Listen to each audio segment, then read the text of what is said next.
The Bible Literacy Foundation has a mission to help you learn the Bible in a whole new way. Can you help us help you? Take our 2-minute survey today. It's an easy way for you to tell us what you like from the Bible Literacy Foundation as we continue to make Bible learning content for you. Will you do that today? Tap the link in the show notes to take our quick survey. Okay, back to the show.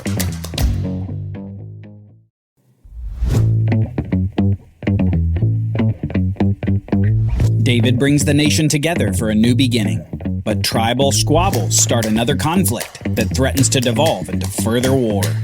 On the Bible Brief. Today is review day on the Bible Brief. If you haven't left us a 5-star review on your podcast player, will you do that today? Reviews are a key way that new people find out about the show.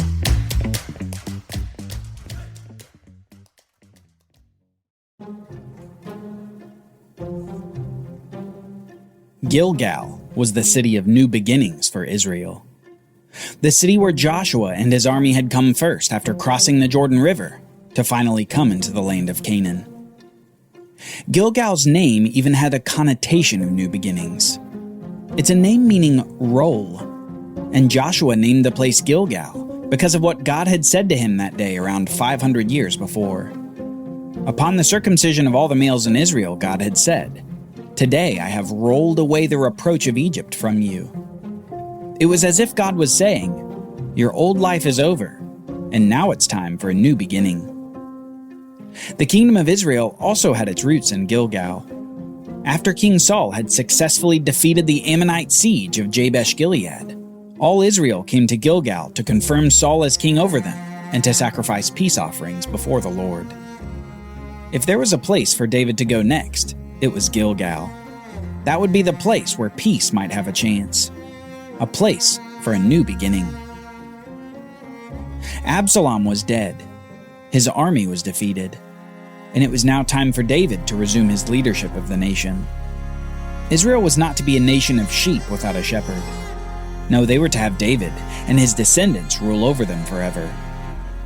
At Gilgal, David will attempt to renew his kingship over the people and reunify the 12 tribes of Israel. But this would be no easy task. Families had been ripped apart, and allegiances to Absalom or to David had frayed relationships. Suspicions and jealousies abounded. David would have to work hard to tactfully create one nation out of many tribes. The beginning of the peace was the easiest part. The northern tribes in Israel saw that their temporary king Absalom was dead, and they remembered all the success that had accompanied David's kingship. They quickly came back to their former king, glad to have him in leadership once again. More difficult, however, was working on David's own tribe of Judah. They had some reticence in welcoming David back to the kingship, and it's no wonder, considering that the rebellion had come from within David's own family. Judah was socially fractured in odd ways from David's family drama. But to win Judah over, David does something unexpected. He makes the former leader of Absalom's army the new leader of his army. His number one commander was no longer Joab, who had killed Absalom. Now it was Amasa. So David effectively unified his kingship with the military head from Absalom, creating unity where lasting division could have mounted. This must have shocked the nation to see a recent enemy become a new right-hand man. But David was strategically trying to stitch together easily torn fabric. Concessions and realignment were necessary to keep the nation together. Now with this appointment of Amasa, Judah saw their king's attempt at peace and honored it. He had gained their allegiance once again. After this, David begins a campaign of pardoning his enemies and rewarding his friends. He pardons a man from the tribe of Benjamin who had publicly cursed him on the road out of Jerusalem. He pardons a man who slandered the son of his best friend, Jonathan. He offers reward to foreigners who had aided him. Overall, David expressed mercy and magnanimity in the face of potential conflict. Then David sends messengers to tell the people that he's headed to Gilgal. Many people from Israel come to meet him on the east side of the Jordan River to escort him across the river to go to the city. David's peaceful overtures have appeared to win the hearts of the people back. We read in 2 Samuel chapter 19, starting in verse 40, that all the people of Judah and also half the people of Israel brought the king on his way to Gilgal. David's tribe shows up in full force, and before even waiting for the rest of the tribes to completely show up, they escort David and his men to Gilgal. Funny enough, David's campaign that began to create peace between the tribes created such intense loyalty to David that tribes began fighting about something else. 10 of the northern tribes of Israel began quarreling with the tribe of Judah, arguing basically about who got a claim to David as one of their own. Next we read this. Then all the men of Israel came to the king and said to the king, "Why have our brothers, the men of Judah, stolen you away and brought the king and his household over the Jordan and all David's men with him?" All the men of Judah answered the men of Israel, "Because the king is our close relative. Why then are you angry over this matter? Have we eaten at all at the king's expense, or has he given us any gift?" And the men of Israel answered the men of Judah, "We have 10 shares in the king, and in David we also have more than you. Why then do you despise us? Were we not the first to speak of bringing back our king?" But the words of the men of Judah were fiercer than the words of the men of Israel. A temporary peace was achieved by David, but among the tribes differences continued to fester. David was the glue that was holding them together, and for the moment that glue held everything at peace.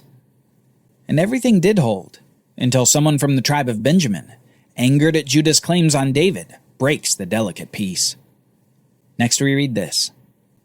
Now there happened to be there a worthless man, whose name was Sheba, a Benjaminite. And he blew the trumpet and said, "We have no portion in David, and we have no inheritance in this son of Jesse. Every man to his tents, O Israel."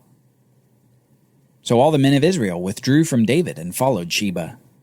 But the men of Judah followed their king steadfastly from the Jordan to Jerusalem. All it took was one angry man from the tribe of Benjamin, and the peace that had been quickly achieved was just as quickly shattered. Sheba effectively says, "David will not be our king. If Judah wants to claim him, Judah can have him. But the rest of Israel, we're done with David." Lasting peace was proving elusive for the returning king. Now, days later, after David had taken up residence in his house again at Jerusalem, he apparently makes a strategic decision necessary for peace. Sheba's little rebellion needed to be stifled before the rest of Israel didn't just rebel with him, but united around him. Time would prove to be David's enemy if he didn't take care of this problem quickly, and he doesn't want to make the same mistake Absalom did. He doesn't want to give Sheba time enough to regroup. Then the king said to Amasa, his new commander, "Call the men of Judah together to me within 3 days, and be here yourself." So Amasa went to summon Judah, but he delayed beyond the set time that had been appointed him. And David said to Abishai, "Now Sheba will do us more harm than Absalom. Take your lord's servants and pursue him, lest he get himself to fortified cities and escape from us." And there went out after him Joab's men, and the Kerethites and the Pelethites, and all the mighty men. They went out from Jerusalem to pursue Sheba. When they were at the great stone that is in Gibeon, Amasa came to meet them. David commands Amasa to quickly amass an army from Judah, and when Amasa doesn't return on time, David commands Abishai, Joab's brother, to take his place and march the gathering force to the place of Sheba. Joab, though demoted in the army of David, accompanies his brother on the march. However, soon the two brothers meet Amasa, who's apparently returning, though late, from summoning forces for the battle. You can imagine the tension. Joab, the angry and vengeful brother, sees his replacement approaching. Amasa sees Joab and knows that David selected him as Joab's replacement. Emotions surely began to mount. Now, Joab was wearing a soldier's garment, and over it was a belt with a sword in its sheath fastened on his thigh. And as he went forward, it fell out. And Joab said to Amasa, "Is it well with you, my brother?" And Joab took Amasa by the beard with his right hand to kiss him. But Amasa did not observe the sword that was in Joab's hand. So Joab struck him with it in the stomach and spilled his entrails on the ground without striking a second blow. And he died. Then Joab and Abishai his brother pursued Sheba. And one of Joab's young men took his stand by Amasa and said, "Whoever favors Joab and whoever is for David, let him follow Joab." And Amasa lay wallowing in his blood in the highway. What an ugly and threatening scene this was. Joab, ever vengeful, offers a feigned gesture at peace with Amasa before grabbing his beard and striking him through the stomach with a sword. Then Joab leaves him there, bleeding out while the army passes by. A ruthless act done in cold blood. Imagine being a soldier passing by Amasa's body. It would almost be a signal to you saying, "Don't get on Joab's bad side, or this is what will happen to you." This fear of Joab causes all the soldiers to fall in line. Joab has now thrust himself back into the lead of the nation's forces. Then the army continues to take on Sheba. And all the men who are with Joab came and besieged Sheba in the city of Abel of Beth-Maachah. They cast up a mound against the city, and it stood against the rampart, and they were battering the wall to throw it down. Then a wise woman called from the city, "Listen, listen, tell Joab, come here that I may speak to you." And he came near her, and the woman said, "Are you Joab?" He answered, "I am." Then she said to him, "Listen to the words of your servant." And he answered, "I'm listening." Then she said, "I'm one of those who are peaceable and faithful in Israel.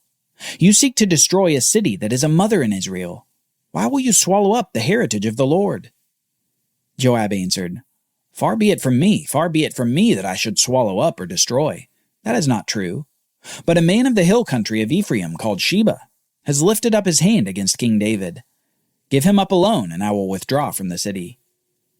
And the woman said to Joab, "Behold, his head shall be thrown to you over the wall." Then the woman went to all the people in her wisdom, and they cut off the head of Sheba and threw it out to Joab.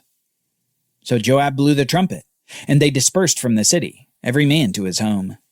And Joab returned to Jerusalem to the king. The rebellion of Sheba ends not with a bang, but with a whimper. The people of the city of Abel deliver his head to Joab, and with that swift action, the rebellion is stifled. The people of Israel's army return to their homes, and the final nail is put in the coffin of resistance. After Sheba's rebellion, David's power over Israel is secure. Peace, it turns out, was achieved by a wise woman in the city of Abel. A woman who was able to avoid lots of bloodshed by just delivering the rebel into the hands of Joab. While it was rather brutal, it was also rather effective for avoiding the leveling of her entire village by the bloodthirsty Joab. Peace was David's great desire, and it had finally been achieved. After so much bloodshed, both in his nation and in his family, Israel could finally move forward as a united people. The new beginning wasn't everything that David had hoped at Gilgal, but eventually it was achieved. David was strengthened, and rather than continuing internal battles, the nation could again focus on God's priorities. Just as Moses had said, the nation was to love God, follow the law, and take the land. A mandate for a king after God's own heart. David is back and ready to rule.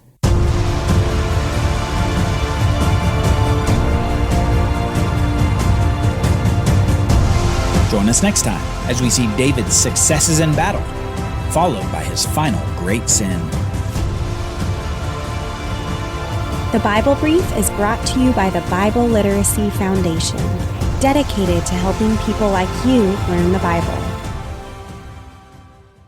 Copyright Bible Literacy Foundation 2023.